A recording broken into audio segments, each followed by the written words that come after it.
Hello, welcome everybody to our program on recovery and addiction from the Sunshine Coast Health Center up here in Powell River, BC. And we've been talking about identity and addiction. And just going through, variations from different psychologists. Talk about Michael Steger's work, Richard Ryan and Edward Deci, Eric Klinger.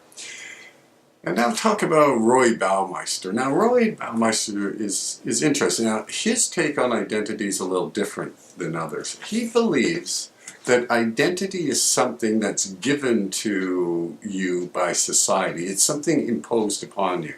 And he makes this argument from a historical point of view.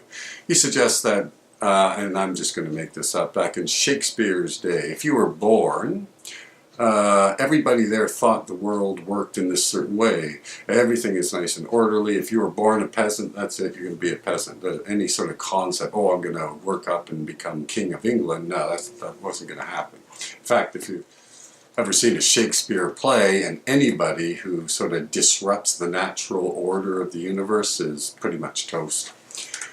But it's this idea that back in Shakespeare's day, if I had an identity, it would be given to me just by virtue of the fact that this is how society made sense of things.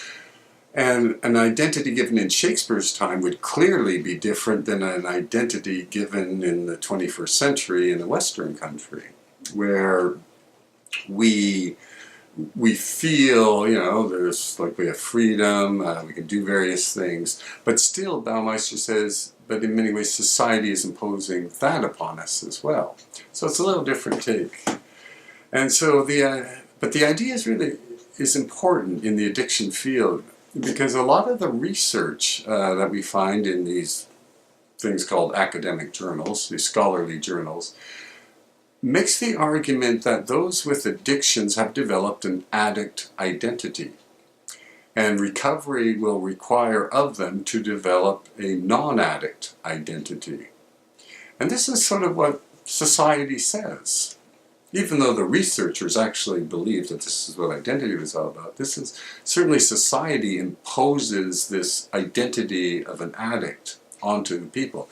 We could have these remarkable people who are extremely competent, but happen to have this big alcoholism problem, right?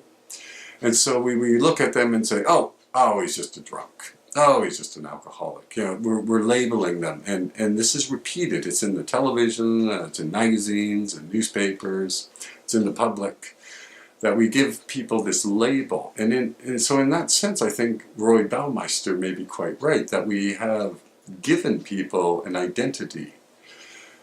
And similarly, to recover from addiction, we're developing this idea of a non-addict identity, which again seems to be pretty prevalent in the newspapers and television, movies, that it will require people to stop assuming this identity of the addict and become the non-addict, right? So it's quite curious. So Baumeister's idea that identity is what society imposes upon a person seems to have, this reasonably good fit, at least as far as the public is concerned, with people suffering from addictions. At any rate, that's just another curious little wrinkle on this whole idea of addiction and recovery, and what the role of identity is in those two things. Anyway, that's it for this online program, and we'll be back next time with another one.